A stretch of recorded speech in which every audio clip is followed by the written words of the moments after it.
नमस्कार दोस्तों, स्वागत है आप सभी का आपके अपने YouTube channel online study DK में। और आज हम देखने वाले हैं यहाँ पर सीटेट ऑनलाइन एग्जाम के अंतर्गत पूछे गए मैथ्स के महत्वपूर्ण प्रश्न।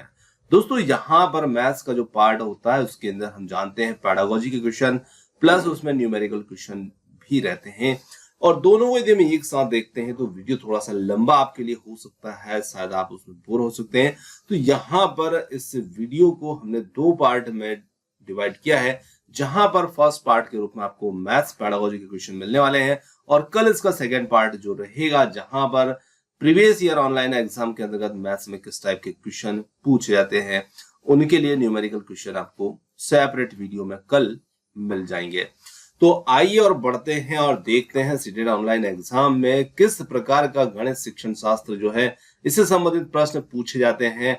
और वीडियो आपके लिए काफी हेल्पफुल रहेगा यदि आप सीटेट एग्जाम दिसंबर 2022 की तैयारी कर रहे हैं तो निश्चित रूप से बने रहिए हमारे साथ और समझिए मैथ्स पेडागोजी का क्वेश्चन लास्ट तक। तो आइए स्टार्ट करते हैं और फर्स्ट क्वेश्चन की इसमें बात करते हैं। सबसे पहला प्रश्न आता है, निम्नलिखित में से किसका नाम एक ज्यामितीय सिद्धांत के विकास से संबंधित है जो कि बच्चों में ज्यामितीय तर्क के विभिन्न स्तरों को वर्णित करता है। तो देखिए ज्यामितीय सिद्धांत की जब भी बात आती है आपके दिमाग में सीधा सीधा उत्तर इसका रहना चाहिए। चार विकल्प को देखिए और आप अपना उत्तर कमेंट्स में जरूर दीजिएगा कौन सा इसमें सही है। वैन हेले या वैन हिले भी बोलते हैं, और जीरोम ब्रूनर है, जीन पियाजे है, एम न्यूमेन है। तो यहाँ पर ज्यामितीय सिद्धांत से संबंधित जो गणित पेडागोजी के अंदर बात की जाती है तो वहां पर हमारा सीधा उत्तर होना चाहिए वैन हिले से संबंधित। चलिए बहुत ही इंपॉर्टेंट प्रश्न है वैन हिले का। आगे बढ़ते हैं, अगले प्रश्न की बात करते हैं। अगला प्रश्न आता है यहाँ पर, राष्ट्रीय पाठ्यचर्या रूपरेखा 2005 के अनुसार गणित के पाठ्यक्रम का निम्न में से कौन सा एक महत्वपूर्ण उद्देश्य है। तो यहाँ पर एनसीएफ 2005 से प्रश्न जो था वो संबंधित है और गणित के पाठ्यक्रम का निम्न में से कौन सा एक महत्वपूर्ण उद्देश्य है। तो देखिए यहाँ पर उस महत्वपूर्ण उद्देश्य को हमें पहचानना है। यहाँ पर बताया है गणित मात्र अंक गणित है। दूसरा यहाँ पर प्राथमिक कक्षाओं में औपचारिक कलन विधि पढ़ाने पर बल दिया जाना चाहिए। और थर्ड है दैनिक जीवन के उदाहरणों की सहायता से गणित को प्रासंगिक बनाया जाना चाहिए। और फोर्थ विकल्प है प्राथमिक स्तर पर केवल गणितीय खेलों और क्रियाकलापों पर बल दिया जाना चाहिए। तो देखिए जब हमारी कक्षाएं छोटी होती है जैसे कि एलकेजी यूकेजी, वहां पर खेल क्रियाओं के माध्यम से गणित सिखाना आसान होता है, परंतु बच्चे जैसे और बड़ी क्लास में आते हैं first second third fourth fifth के अंतर्गत, तो वहां पर बच्चों को हमें दैनिक जीवन के उदाहरणों की सहायता से गणित को प्रासंगिक बनाया जाना चाहिए। क्योंकि जब हम गणित को बच्चों के दैनिक जीवन से जोड़कर प्रासंगिक बनाते हैं तो बच्चे को गणित बहुत आसानी से समझ में आने लगता है और बच्चों को उससे समझने में मदद भी मिलती है। तो यहाँ पर ऑप्शन नंबर थर्ड जो है एनसीएफ 2005 के अनुसार गणित के पाठ्यक्रम का एक महत्वपूर्ण उद्देश्य इसमें रहेगा। आगे बात करते हैं अगले प्रश्न की। अगला प्रश्न आता है, एक योग का प्रश्न था यानी कि जोड़ का प्रश्न था और यहाँ पर प्रश्न था इस प्रकार से 87 + 16 यहाँ पर करना था, इसका उत्तर निकालना था। तो हल करने पर छात्र ने क्या इसका हल लिखा है। तो देखिए जब उसने 87 और 16 को प्लस किया तो यहाँ पर उसने 913 इसका उत्तर लिख दिया। अब देखिए यदि हम समझें तो बच्चे ने किस प्रकार से जोड़ा है, यहाँ पर हम उसकी मनोदशा को भी समझ सकते हैं। 7 और 6 13 होते हैं, तो बच्चे ने यहाँ पर 13 का 13 लिख दिया और 8 1 और 9 जोड़ दिए, यानी कि बच्चा यहाँ पर जो हासिल वाली बात है उसको नहीं समझ पा रहा है, यानी कि उसको जो 2 अंक की संख्या होती है उससे संबंधित बच्चे को यहाँ पर परेशानी देखने को मिल रही है उसके उत्तर में। अब यदि हम बात करें तो उत्तर की सर्वाधिक उपयुक्त प्रतिक्रिया को निरूपित करता है, तो उस विकल्प को हमें देखना है जो इस उत्तर की सर्वाधिक उपयुक्त प्रतिक्रिया को निरूपित करता है। तो यह छात्रों के द्वारा की गई एक साधारण त्रुटि है और अभ्यास के लिए अधिक प्रश्न देकर इसका सुधार किया जा सकता है। तो देखिए बच्चे को यहाँ समझने में दिक्कत हो रही है। तो आगे बढ़ते हैं और अगले विकल्प को देखते हैं। अध्यापक के द्वारा औपचारिक कलन विधि को श्याम पट पर प्रदर्शित किया जाना चाहिए। छात्रों को चरणों को अपनी कॉपी में लिखना चाहिए। देखिए, अध्यापक तो बच्चों को कलन विधि जो है वो श्याम पट पर प्रदर्शित करते ही हैं, समझाते हैं, परंतु कुछ बच्चे जो होते हैं वो ध्यान नहीं दे पाते हैं, यानी कि जब शिक्षक समझा रहे होते हैं तब वो उस बात को ध्यान पूर्वक नहीं समझ पाते, इसलिए उनको त्रुटि ही बनी रह जाती है। आगे बढ़ते हैं, तीसरे विकल्प की बात करें तो छात्र को पाठ्य पुस्तक में हल किए गए उदाहरण दिखाए जाना चाहिए और उसे हल करने के लिए समान प्रकार के 10 और प्रश्न उसको दिए जाने चाहिए। चौथे विकल्प की बात करें तो यहां पर बताया है योग यानी कि जोड़ने के समय पुनर्समूहीकरण और संख्याओं के स्थानीय मान की पुनः समूहीकरण की अवधारणा को सुदृढ़ करने के लिए मूर्त और हस्त कौशल सामग्री का उपयोग किया जाना चाहिए। बिल्कुल यहाँ पर जो चौथा विकल्प है ये एक सही विकल्प होगा, क्योंकि यहाँ बच्चा संख्याओं के स्थानीय मान को नहीं समझ पा रहा है, यानी कि 2 अंक की संख्या को नहीं समझ पा रहा है, तो इसको सुदृढ़ करने के लिए शिक्षक को कुछ मूर्त चीजों का उपयोग करना चाहिए और हस्त कौशल सामग्री का उपयोग करना चाहिए। जैसे कक्षा के अंदर हम कुछ बंडल, तीली के बंडल होते हैं, 10-10 के बंडल बना करके हम बता सकते हैं कि 10 का बंडल यानी कि 1 दहाई वाली संख्या ये हो जाती है, और 2 तीली इसमें और मिलाते हैं, 3 तीली और मिलाते हैं, तो इस प्रकार से ये 13 बन जाते हैं। तो इसका मतलब है कि 10 का एक समूह है और यहाँ पर 3 इसमें और ऊपर है। तो इस प्रकार से यहाँ पर कुछ हस्त कौशलों का उपयोग यहाँ पर शिक्षक को करना चाहिए। तो फोर्थ विकल्प इसके लिए बिल्कुल सही है। आगे बढ़ते हैं, अगले प्रश्न की बात करें तो निम्नलिखित में से कौन सा गणित शिक्षण अधिगम से संबंधित उपागम नहीं है। यहाँ पर है आगमनात्मक, निगमनात्मक, समस्या समाधान, विश्लेषण, संश्लेषण, ड्रिल और अभ्यास। तो यहाँ पर हम गणित से संबंधित उपागम की बात करें जो नहीं है तो वो हो जाएगा इसमें ड्रिल और अभ्यास। बाकी तीनों यहाँ पर गणित शिक्षण से संबंधित, अधिगम से संबंधित गणित के उपागम के अंतर्गत शामिल होते हैं। आगे बढ़े, अगले प्रश्न की बात करें तो निम्न में से किसको रचनात्मक आकलन में सम्मिलित नहीं किया जा सकता है। उपाख्यानात्मक रिकॉर्ड को, या सत्र अंत परीक्षा, क्षेत्र भ्रमण, या पोर्टफोलियो। तो देखिए यहाँ पर जो हम रचनात्मक आकलन की बात इसमें कर रहे हैं तो यहाँ पर सत्र अंत परीक्षा जो होगा ये रचनात्मक आकलन में सम्मिलित नहीं किया जा सकता। बाकी अन्य तीनों को हम यहाँ पर रचनात्मक आकलन में सम्मिलित कर सकते हैं। आगे देखिए, सिमुलेशन सॉफ्टवेयर का उपयोग करके निम्नलिखित में से किसको सबसे बेहतर तरीके से पढ़ाया जा सकता है। तो यहाँ पर यदि हम बात करें, विभिन्न विमाओं वाले आयतों की लंबाई को मापना, 5 के गुणज का पता करने के लिए संप्लाव गणना यानी कि स्किप काउंटिंग, और एक ही परिमाप वाले विभिन्न आकार ढूंढना, फोर्थ विभिन्न संख्याओं के स्थानीय मान और अंकित मूल्य को ज्ञात करना। तो देखिए, सिमुलेशन सॉफ्टवेयर का जो उपयोग होता है इसका उपयोग हम एक ही परिमाप वाले विभिन्न आकारों को ढूंढने में इसका उपयोग कर सकते हैं। थर्ड विकल्प हो जाएगा उत्तर। अगला प्रश्न आता है, निम्नलिखित में से कौन आंकड़ों के आलेखी निरूपण के लिए प्रयोग नहीं किया जा सकता। तो देखिए यहाँ पर हम आलेखी निरूपण जो है वो कब करते हैं, यानी कि आलेख के रूप में निरूपित कब करते हैं, चित्र आलेख में, पाई चार्ट में, औसत में, या आयत चित्र में। तो देखिए यहाँ पर हम किसके आंकड़ों के लिए हम आलेखी निरूपण का प्रयोग नहीं करते ये हमसे पूछा जा रहा है। तो हम औसत को दर्शाने के लिए आंकड़ों के आलेखी निरूपण का प्रयोग नहीं करते। बाकी हम पाई चार्ट भी बनाते हैं, चित्र आलेख भी बनाते हैं और आयत चित्र भी बनाते हैं आंकड़ों के आलेखी निरूपण के लिए। तो देखिए यहाँ पर तीसरा विकल्प इसमें उत्तर हो जाएगा। चलिए आगे बढ़ते हैं, अगले प्रश्न की बात करें। अगला प्रश्न थोड़ा सा बड़ा है, क्योंकि सीटेट के अंतर्गत छोटे प्रश्न की उम्मीद तो करना ही बेकार है। सीटेट के अंदर प्रश्न काफी बड़े होते हैं, चाहे वो पेडागोजी के हों या फिर किसी प्रकार के हों। यानी कि प्रश्न को हम शुरू से पढ़ते हुए जाते हैं तो आखिर तक जाते हैं, तब तक हम शुरुआत की बात भूल जाते हैं कि वहां पर क्या बात की गई थी। चलिए प्रश्न को समझिएगा। श्री अयूब विभाजन भाग का सिद्धांत कक्षा में आरंभ कर रहे हैं। मतलब जो शिक्षक है वो बच्चों को भाग का सिद्धांत समझाना कक्षा में आरंभ करते हैं। उन्होंने 3 शिक्षण गतिविधियों की योजना बनाई है। पहला है श्याम पट पर सरल विभाजन संबंधित कथन लिखकर उन्हें वास्तविक जीवन के उदाहरणों से जोड़ने की।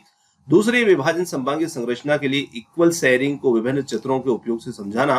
और थर्ड है कई कंकड़ों या कंचों को समान संख्या के समूह में व्यवस्थित करना।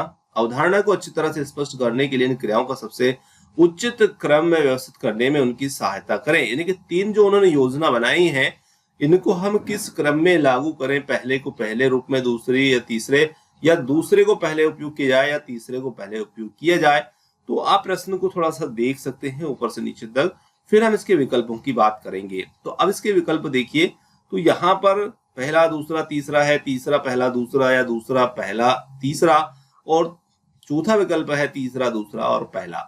तो चौथा विकल्प आपका बिल्कुल सही होगा। यहाँ पर 3 2 1 के क्रम में इसको लागू करना है, यानी कि जो तीसरे नंबर पर दिया उसको पहले नंबर पर लागू करना है, दूसरे को फिर दूसरे नंबर पर, और फिर पहले को। तो इस क्रम में, यानी कि नीचे से आप देखते हैं तो नीचे से क्रम आपका लागू हो जाएगा ऊपर की ओर। चलिए आगे बढ़ते हैं, अगले प्रश्न की बात करें। कक्षा 3 के अधिगमकर्ताओं को मानचित्र मैपिंग और दिक्स्थान संबंधी समझ की अवधारणा का परिचय देने के लिए निम्न में से किसका एक संदर्भात्मक क्रियाकलाप के रूप में उपयोग किया जा सकता है। तो देखिए, बच्चे यहाँ पर कक्षा 3 के हैं और बच्चों को जो मानचित्र मैपिंग और दिक्स्थान संबंधित समझ की अवधारणा का परिचय बच्चों को देना है, इसके लिए हम कौन से क्रियाकलाप को अपना सकते हैं, यानी कि बच्चों को हम किस प्रकार की उन्होंने अवधारणा को समझा है, इसके लिए हम कौन से क्रियाकलाप को अपना सकते हैं। देखिए, पहला है छात्रों को एक नक्शे पर 2 शहरों के बीच की दूरी का मापने के लिए कहना। अब कक्षा 3 के बच्चे हैं तो हो सकता है कि थोड़ी सी त्रुटि उनके अंदर हो सकती है। दूसरा है छात्रों को यदि 1 सेंटीमीटर बराबर 100 किलोमीटर तो 5 सेंटीमीटर में कितने किलोमीटर के बराबर होगा, हल करने के लिए कहना। क्या हम ये क्रियाकलाप कर सकते हैं। तीसरा है छात्रों को एक ही आकृति जैसे कि वृत्त, वर्ग और इत्यादि को विभिन्न क्षेत्रफल के साथ बनाने के लिए कहना। और चौथा है छात्रों को अपने स्वयं के घर को कागज पर बनाने के लिए कहना, जिसमें विभिन्न कक्षों का सापेक्षित आकार बना रहे। तो बिल्कुल यहाँ पर हम जो है चौथे विकल्प को क्रियाकलाप गतिविधि के रूप में अपनाएंगे, जिसके माध्यम से हम बच्चों को जो मानचित्र मैपिंग है और दिक्स्थान संबंधी समझ अवधारणा का हम बच्चों का आकलन इसमें कर सकते हैं। देखिए, बच्चे अपने घर को बहुत अच्छे तरीके से जानते समझते हैं, और जब हम उनसे अपने घर का जो नक्शा है वो समझ लीजिएगा, वो बनाने के लिए कहते हैं, स्वयं के घर को हम कागज पर बनाने के लिए कहते हैं, और वो घर में जिस प्रकार के कमरे हैं उसी प्रकार से कमरे उनको बनाने के लिए बोल रहे हैं। तो यहाँ पर भी बच्चों का इससे जो मानचित्र मैपिंग और दिक्स्थान संबंधी समझ की अवधारणा का परिचय बच्चों का मिल सकता है। तो ऑप्शन 4 यहाँ पर एक बेहतर क्रियाकलाप होगा इसके लिए। आगे बढ़ते हैं। निम्नलिखित में से क्या गणित में एक रचनात्मक कक्षा को प्रदर्शित करता है। चलिए देखिए, यहां पर गणित में एक रचनात्मक कक्षा को प्रदर्शित करता है। योग की परिकलन संबंधी समस्याओं पर शिक्षक एक मौखिक परीक्षा ले रहा है और छात्र हाथ खड़े करके उत्तर दे रहे हैं। आगे यदि हम बढ़े तो शिक्षक ने श्यामपट्ट पर विविध गणितीय पहेलियों को लिखा और छात्र बारी बारी से एक एक करके उन्हें श्यामपट्ट पर हल कर रहे हैं। तीसरा है शिक्षक कक्षा में नकली नोट, डंडी के बंडल, गिन तारा लेकर आया और स्थानीय मान सिखाने के लिए छात्रों को सामूहिक गतिविधियों में लगाए रखता है। फोर्थ है शिक्षक स्थानीय मान सिखाने के लिए डीन ब्लॉक्स के उपयोग को प्रदर्शित करता है और छात्र दिए गए अनुदेश के चरणों को लिखने में व्यस्त है। देखिए, आज छोटी दीपावली है और उसकी भी आपको बहुत बहुत हार्दिक शुभकामनाएं। तो जो मैं वीडियो रिकॉर्ड कर रहा हूं तो इस समय कई तरीके से पटाखों की बाहरी आवाजें भी आपको सुनने को मिल रही है। तो आप उनसे घबराएं नहीं, वो उनका काम है, वो पटाखे चला रहे, आप भी निश्चित रूप से चलाएं और दीपावली को खुशियों के साथ मनाएं। तो चलिए हम अपने उत्तर की बात करते हैं, हम अपना काम करते हैं, जो वो कर रहे हैं उन्हें उनका काम करने दें। तो शिक्षक कक्षा में नकली नोट, डंडियों के बंडल, गिन तारा लेकर आए हैं। तो निश्चित रूप से जो तीसरा विकल्प हमारा यहाँ पर होगा, ये इसमें यहाँ पर सही उत्तर के रूप में रहेगा, जो कि गणित में एक रचनात्मक कक्षा को प्रदर्शित करेगा। क्योंकि देखिए, यहाँ पर बच्चे नकली नोट, डंडी के बंडल आदि का उपयोग कर रहे हैं, तो निश्चित रूप से वो एक रचनात्मक कक्षा को प्रदर्शित कर रहे हैं। आगे बढ़ते हैं अगले प्रश्न की ओर। एनसीईआरटी के अनुसार कक्षा 3 के शिक्षार्थियों के लिए निम्नलिखित में से कौन सा एक अधिगम प्रतिफल नहीं हो सकता? हाथ की बलिष्ठ यानी कि जो बित्ता होता है से पतंग की डोरी की लंबाई नापना, बच्चे आसानी से बित्ते के माध्यम से नाप सकते हैं। दर्शाना के 2 गुणे 4 और 4 गुणे 2 एक समान है, बिल्कुल ये भी समझा सकते हैं। तीसरा है शब्द इबारती समस्या दी चॉकलेट की कीमत 5 रुपए है तो 3 चॉकलेट की कीमत क्या होगी? को हल करना, बच्चे ये भी कर सकते हैं। अब देखिए यहाँ पर चौथे विकल्प में 1/2 प्लस 1/3 को हल करना, तो ये अधिगम प्रतिफल नहीं हो सकता है कक्षा 3 के विद्यार्थियों के लिए। तो यहाँ पर चौथा विकल्प इसके लिए उत्तर होगा। आगे बढ़े तो एक शिक्षक के लिए कक्षा में भिन्न का परिचय देने के लिए निम्नलिखित में से किसका उपयोग सर्वाधिक उपयुक्त है? तो यदि हम बात करें जो शिक्षक है वो कक्षा के अंदर भिन्न का परिचय देना चाहते हैं बच्चों को, तो कौन सा उदाहरण यहाँ पर उपयुक्त रहेगा? पानी से पूर्ण भरे हुए गिलास का 1/3 गिलास पानी पी लेने पर कितना बचेगा? अब बच्चे ने भिन्न के उदाहरण को समझा ही नहीं है तो वो कैसे बता पाएंगे कि 1/3 पी लेंगे तो कितना बचेगा? वो 1/3 को ही अभी नहीं समझ पा रहे हैं तो वो इसे नहीं समझ पाएंगे। 1/2 का क्या अर्थ है, शायद ये भी ना समझ पाए। थर्ड है आप एक सेब को 4 दोस्तों में समान रूप से कैसे बांटेंगे? फोर्थ है यदि एक किसी व्यक्ति को कार्य करने में 10 दिन लगते हैं तो एक दिन में कितना कार्य पूरा होगा? तो यहाँ पर सबसे अच्छा भिन्न का परिचय देने के लिए सर्वाधिक उपयुक्त उदाहरण के रूप में रहेगा ऑप्शन नंबर 3, जो कि है आप एक सेब को 4 दोस्तों में समान रूप से कैसे बांटेंगे? तो बच्चे तुरंत उत्तर देंगे कि हम 4 भाग में उस सेब को काटेंगे और एक एक दोस्तों को दे देंगे। बिल्कुल, अब यहाँ से हम भिन्न की अवधारणा बच्चों को सिखा सकते हैं कि हर एक को जो मिला है वो 1/4 है ना। सेब को हमने 2 भाग में काटा, आधा आधा, वो 1/2 होगा। 4 भाग में काटा तो वो 1/4 भाग होगा प्रत्येक भाग। आगे बढ़े तो अगला प्रश्न आता है, इनमें से कौन सा अभ्यास सबसे उपयुक्त रूप से यह दर्शाएगा कि आपके छात्रों ने अज्ञात राशियों का अनुमान लगाने का कौशल अर्जित कर लिया है? पैमाने का उपयोग करके रस्सी की लंबाई नापना। देखिए, पैमाने का उपयोग करके रस्सी की हम लंबाई नाप सकते हैं, वो प्रत्यक्ष रूप से हमें नजर आएगी पैमाने में। दूसरा है दशमलव संख्या का निकटन करना, वो भी हम अनुमानित बच्चे यहाँ पर कर देंगे। थर्ड है पार्टी आयोजित करने की संभावित कीमत का पता लगाना और एक वर्ष में रविवारों की संख्या का अनुमान लगाना। तो देखिए, पार्टी आयोजित करने की संभावित कीमत का अनुमान लगाना, ये अभी हमें ज्ञात नहीं है कि कितनी राशि का खर्च आएगा, पर उसका अनुमान लगाना ये यहाँ पर दर्शाता है कि छात्र अज्ञात राशियों का अनुमान लगाने का कौशल अर्जित कर चुके हैं। आगे बढ़े, अगला प्रश्न यहाँ पर आता है, गणित में अवधारणाओं की प्रकृति के बारे में निम्न में से कौन सा कथन सही नहीं है? तो यहाँ पर गणित की प्रकृति के बारे में जो झूठ बोल रहा है उसको हमें देखना है, यानी कि गलत को पहचानना है। जो सही नहीं है तो वो गलत ही होगा। गणितीय अवधारणाओं की प्रकृति अमूर्त है। दूसरा है गणित में अवधारणाएं रैखिक रूप से व्यवस्थित होती है। थर्ड है गणितीय अवधारणाएं प्रकृति से तर्क संगत होती है। और फोर्थ यहाँ पर आ रहा है गणित में अवधारणाएं निगमनिक विवेचन तर्कणा पर आधारित होती है। तो यहाँ पर हम कह सकते हैं कि जो सही नहीं है, गणित में अवधारणाएं रैखिक रूप से व्यवस्थित होती है, ये यहाँ पर गणित की प्रकृति के बारे में सही नहीं है। गणित की प्रकृति अमूर्त होती है, गणित की अवधारणाएं प्रकृति से तर्क संगत भी होती है और विवेचन तर्कणा पर भी आधारित होती है। तो दूसरा विकल्प हो जाएगा इसमें उत्तर।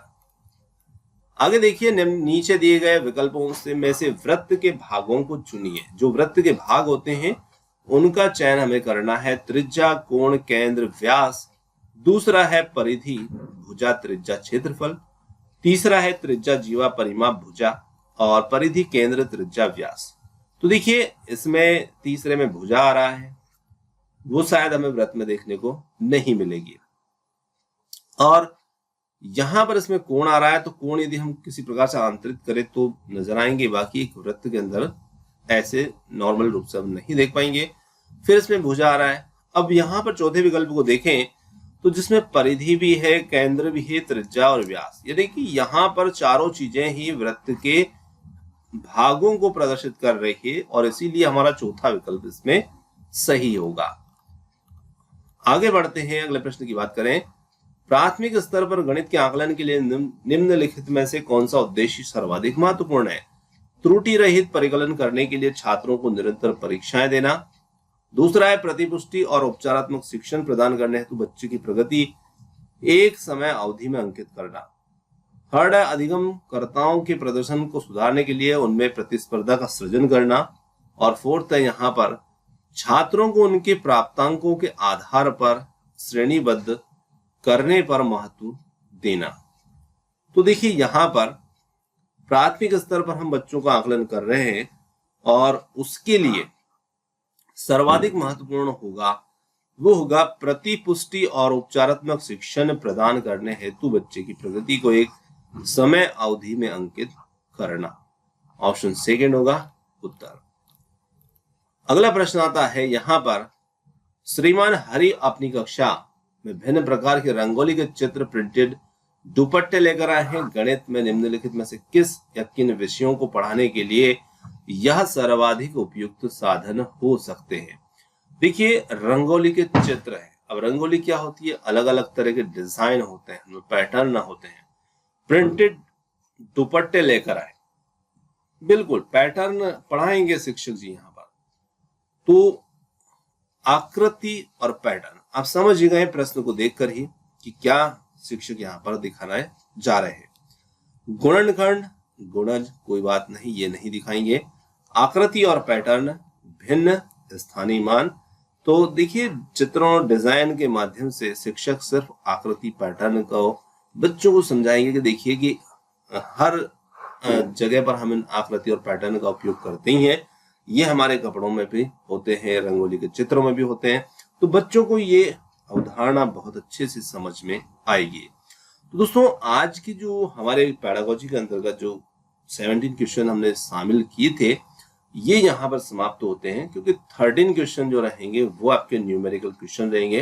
तो इस प्रकार से 30 प्रश्न का आपके लिए एक प्रैक्टिस सेट हमने ये तैयार किया है और दोनों को एक साथ देखना थोड़ा सा आपके लिए मुश्किल हो सकता था, इसीलिए हम उसको एक सेकंड पार्ट के रूप में लेकर आएंगे। और आप चाहते हैं कि वीडियो आपको कैसा लगा तो अपना फीडबैक जरूर दीजिएगा और वीडियो पसंद आया तो वीडियो को लाइक करें, चैनल को सब्सक्राइब करें ताकि हमें मोटिवेशन मिले और बेहतर कार्य करने के लिए हम प्रोत्साहित हो। तो बात यही खत्म करते हैं। आपने जो समय दिया उसके लिए बहुत बहुत धन्यवाद। Thanks for watching. मिलते हैं जल्द ही एक और नए किसी वीडियो के साथ। धन्यवाद।